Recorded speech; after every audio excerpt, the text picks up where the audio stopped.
Alerte info extrêmement importante, en ce lundi 6 avril, on vient d'apprendre que l'Iran et les États-Unis viennent de recevoir une proposition de cessez-le-feu. Donc ce cessez-le-feu pourrait rentrer en vigueur dès aujourd'hui avec une réouverture du détroit d'Ormuz. Donc Reuters nous apprend qu'un cadre pour mettre fin aux hostilités a été mis en place par le Pakistan et échangé avec l'Iran et les États-Unis pendant la nuit.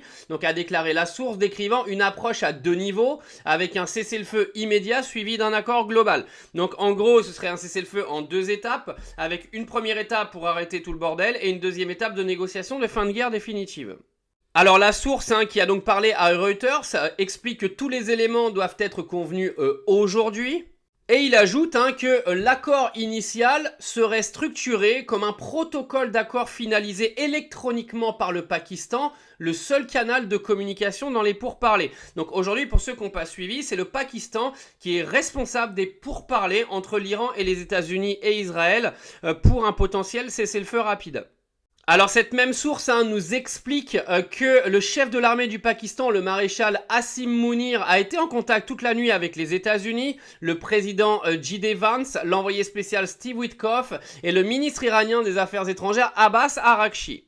Alors, la proposition, en fait, elle comporte un cessez-le-feu qui prendrait effet immédiatement, donc à partir d'aujourd'hui, la réouverture du détroit d'Ormuz avec à peu près 15 à 20 jours pour finaliser un règlement plus large. Alors faut savoir que ce sont des propositions. Jusqu'à l'heure d'aujourd'hui, ni les États-Unis ni l'Iran n'ont répondu à cette proposition. Alors au niveau de la réponse des responsables iraniens, donc on nous apprend que les responsables iraniens ont précédemment déclaré que Téhéran cherchait un cessez-le-feu permanent avec des garanties qu'ils ne seront pas attaqués à nouveau par les États-Unis et Israël. Ils ont déclaré que l'Iran a reçu des messages de médiateurs, y compris le Pakistan, la Turquie et l'Égypte. Donc clairement, tout ce qu'on a vu dernièrement de la propagande américaine, des réponses iraniennes, etc., c'était clairement pour se mettre dans des positions de force pour des potentielles négociations de cessez-le-feu, comme d'habitude dans toutes les guerres.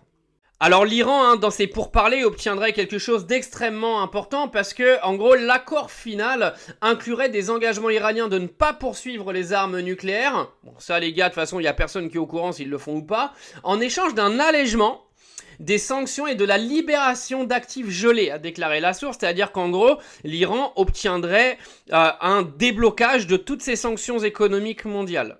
Donc voilà pour cette information qui est extrêmement importante en ce lundi 6 avril. Alors encore une fois, ce sont des propositions de cessez-le-feu, ce ne sont pas des accords, parce qu'on nous apprend quand même que les États-Unis, l'Iran et même la Chine aujourd'hui n'ont pas encore donné quelconque réponse à cette proposition.